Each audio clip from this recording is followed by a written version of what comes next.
Disclaimer warning. You guys gave us a lot of feedback in our previous 2 videos. Mageblood gameplay footage? I'm sorry. I was lazy and I didn't think about it when I was just recording some preview footage. This is a mistake that will not happen in the future, and obviously the builds do not need a Mageblood. Also, plenty of you pointed out that lightning arrow is not an unusual build. We thought that the magic find part is unusual enough to justify it, but we were already prepared for the magic find caustic arrow, which you will find today here. Last but not least, our league starters are unusual, as I said. Those builds do not work in hardcore or SSF, can be quite rippy, and are only designed for people that don't want to play explosive arrow ballistas for the 5th season in a row. We tried out something different. After last season everyone shitting on the generic builds we did like Toxic Rain or Explosive Arrow. Your experience with these builds will differ from a regular, stable and established build. Hey everyone, my name is Scruffy. Caustic Arrow is not a super unusual build, being played by 1% of the players as a Magic Find Pathfinder, but we are going to highlight today how to get into Magic Find from the season start, which will require certain items to work. The Lightning Arrow version is still available on stormfed.com, but we also published the Caustic Arrow Pathfinder version now, and we're going to talk about it today in details from leveling to endgame. And without further ado, let's hop into our Caustic Arrow Pathfinder. At the start, you want to play a Ranger. This allows us to later choose the Pathfinder Ascendancy, and if you want, you could go Deadeye for Lightning Arrow. Anyways, I'm getting carried away. Our leveling talent tree looks like this. Focus first on the chaos damage nodes, then fill up with the survivability passive skills. In Act 1, after killing Hillock,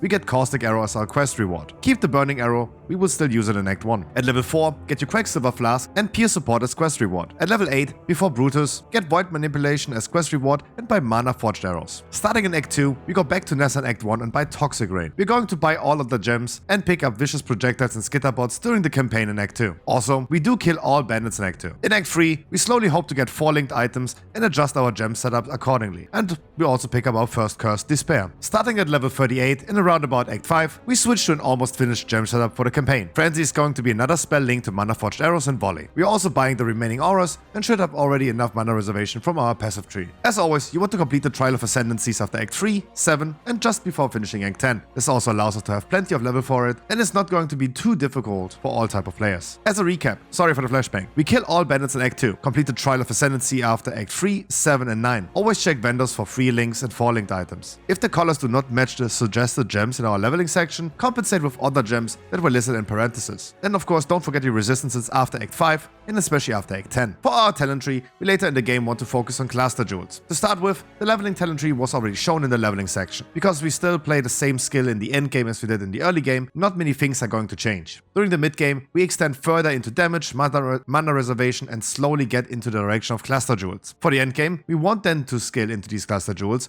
with a large one with chaos damage and medium ones with either flask duration or damage over time, but more about them in detail as soon as we talk about gear. As ascendancies, we start with the first one, Nature's Reprisal. Caustic Arrow, which we already used in Act 1, is dealing chaos damage. With that will cause enemies to take additional chaos damage. Next up we're skilling into Nature's Adrenaline and then into Master Surgeon. You could instead also skill into Nature's Boon as your secondary ascendancy, depending on of course the utility flask you obtain throughout the campaign. Here's a full list of all masteries that you want to skill with the suggested talent tree. Talking about gear. And sure, I'm a little scared of all the pitchforks that were raised in the recent video. Magic Find characters can only start farming more loot if they also wear Magic Find gear. Our goal right here is to show items that you can buy early on, and we justify it by showing the prices that you can expect within the first day or 2 of the season. Before we go over the shopping list and start our journey with Magic Find, let's talk about early maps and what you should expect at the end of the campaign. Make sure to fix your resistances on your gear. So you start your first maps with full resistances and otherwise focus on missing attributes for your gems and life. As soon as you completed your first few maps, made maybe a few chaos orbs,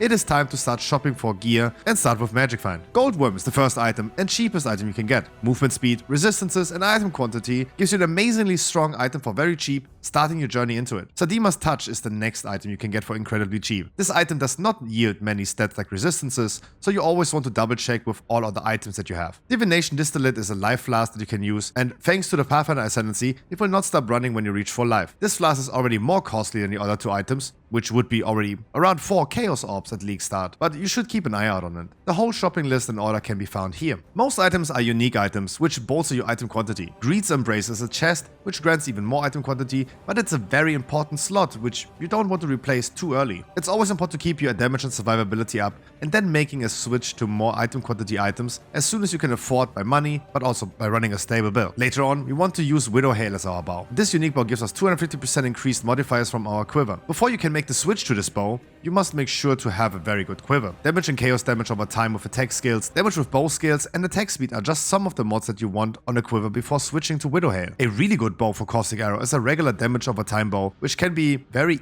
easily, quote unquote, crafted, but quite pricey. This is a very deterministic craft, which was also featured in our crafting guide. Keep in mind that crafting this would already cost you more than 7 divines, but just keep this in the back of your head as an item that you can anticipate for. Otherwise, before you can play a helmet with mana reservation efficiency, you have to adjust your gems and auras you use, but more about it later when we talk about gems. As flask, we use a regular life flask until we get our hands on a divination distillate. Jade, gold, quicksilver and sulfur flask are the other ones that we use, with gain charges on hit prefix and evasion movement speed as affix. Use reduced curse effect until you will be able later on to craft item rarity and reduce mana costs on them. Later on, you can also switch the prefix to reduce duration and increased effect due to the Pathfinder having plenty of flask regeneration available to him. Of course, as a magic fight character, we could go for an elegant hubris jewel to get some item rarity notes on our passive tree, but we have excluded it this time from this build. Just something you can keep in the back of your mind for late game. We would love to use cluster jewels in this build to further boost our damage and survivability. As cluster jewels, we start with a large cluster jewel with chaos damage.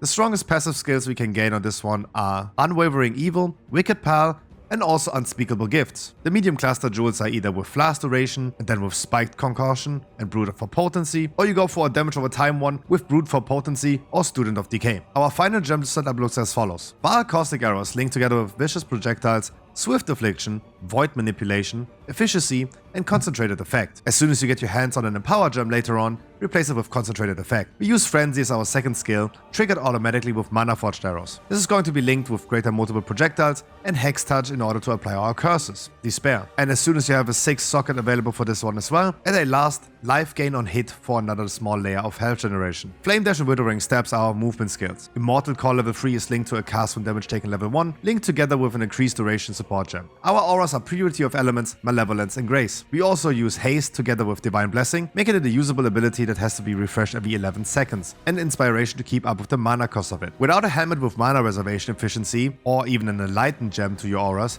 you will struggle to use Divine Blessing Haste because it costs just too much mana, especially when you don't have the reduced mana cost on your flask. As an Atlas talent tree, please be aware that now this is just our personal preference. For Magic Find, we want to focus on item quantity and increase pack size in our maps. The increased modifier on map nodes are the ones in the line from the top left to the top right. We have not used all talent points here, so therefore there is still some wiggle room. Otherwise, Wandering Path is going to boost the small nodes that we have by doubling their values. For anything else, we suggest Beyond, Delirium, Searing Exarch Altars, and Harvest. I'm personally not the biggest fan of Harvest, always jumping out of a map and waiting for mobs to spawn, but it feels very efficient whenever you use Wandering Path and you can only use the small passive nodes. Things like Shrines or Chests could boost up our mob pack size in maps, but they are more reliant on the larger passive nodes, which are not providing anything with Wandering Path. And last, some free 23 changes. We are getting more and more information about tinctures and charm sockets. The Warlock of the Mist talent tree is still not a great option, otherwise we are still not the biggest fan of actively casting curses.